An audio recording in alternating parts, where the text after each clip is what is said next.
A quick video for you guys, how to fill in the concrete gaps in your driveway.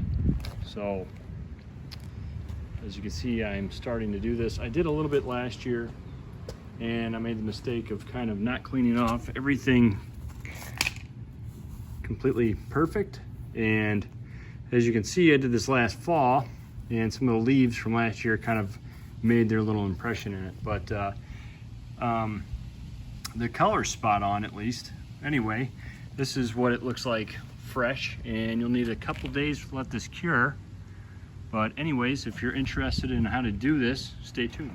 First thing you want to do is clean out these gaps, and I got a dowel rod and I kind of whittled it down at the end so you can kind of get in there a little bit better. So you'll want this to be about a 1/4 inch to a 1/2 inch thick. So you kind of go in here, if you have a bunch of crap like I did in here, I went with the dowel rod and just kind of cleaned all the leaves and all the leaves and all the crap out of there. See how? Just get all this crap cleaned out.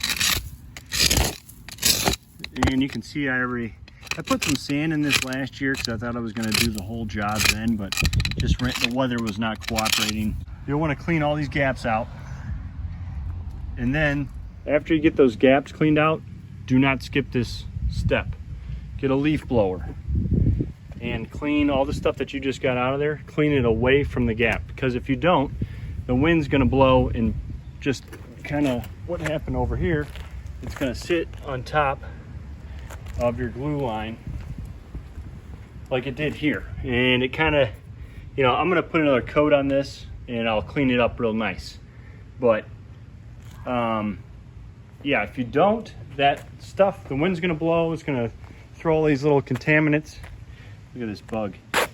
Ladybug's trying to get in there. Not today, but get a leaf blower. Clean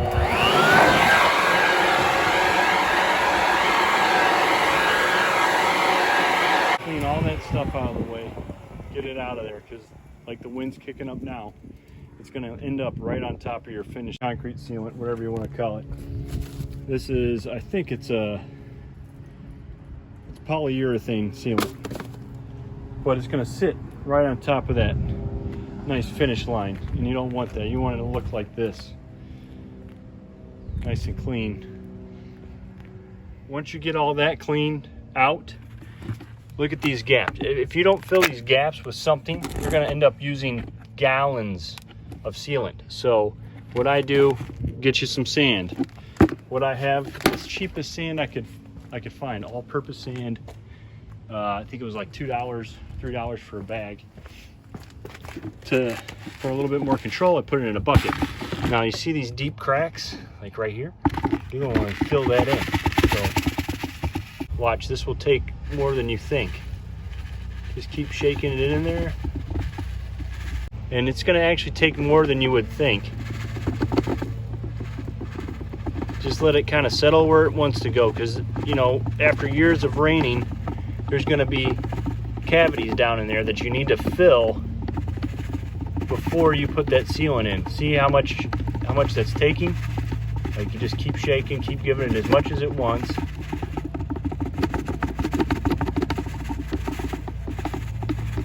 It takes a lot more sand than you really think. See, look, I'm just continually dumping it down there.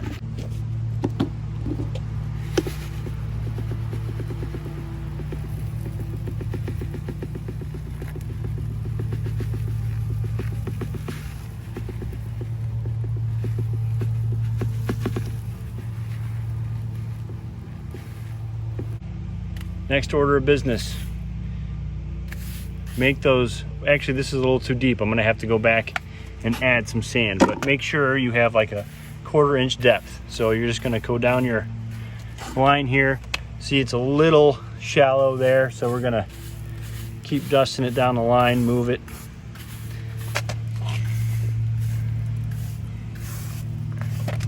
Because if you don't do this, you're gonna end up just using a whole lot of sealant.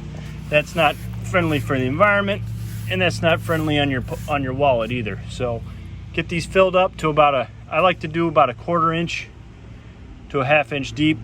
it will give you a nice robust sealant line that's going to hold up to traffic. If you do at least 1/4 to 1/2 inch sealant depth, it's going to give you enough resilience to the traffic, not only the traffic, but the change in the seasons with the expansion and contraction. So that's what I recommend. I'm a DIYer, I'm not a professional. Now that you have all your gaps filled with the sand to the whatever height you want it at, get your leaf blower. One last clean off that we need to do. So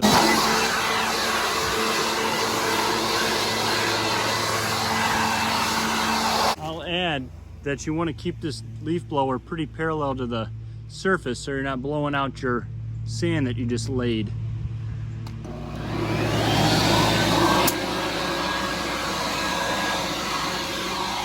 So ideally I wouldn't be doing this with the trucks there, or with my cars there, but just being lazy.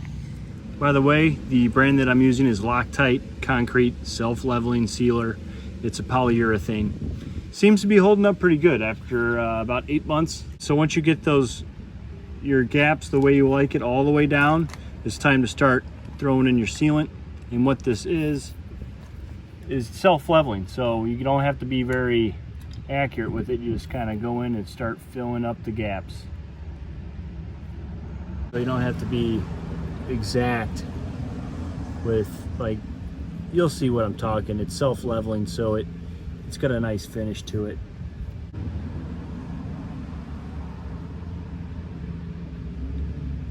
So you'll see that I wasn't very precise with my line, but this stuff's pretty forgiving, so it'll finish off your line pretty nice for you. It's not going to be perfect, but it's going to look pretty good. We'll just keep cranking away at this.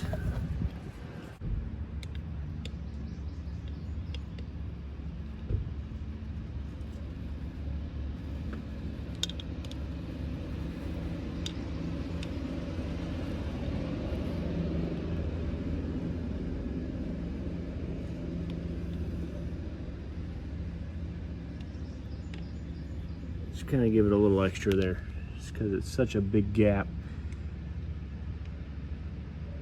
Honestly, it's why I'm putting this in here, so these gaps don't get bigger. I don't want the water going under there and creating bigger cavities than there already are, and it's just not gonna work out well for the longevity of the concrete. Keep going. See how nice that lays down? All right, so here's the finished product. I mean, it's not that big of a job. You guys could do it yourself. I'm gonna continue on out there. This is where a lot of the water flows. Kind of have to go at it by sections if you have a drive as long as mine. So this is a good day's work for now.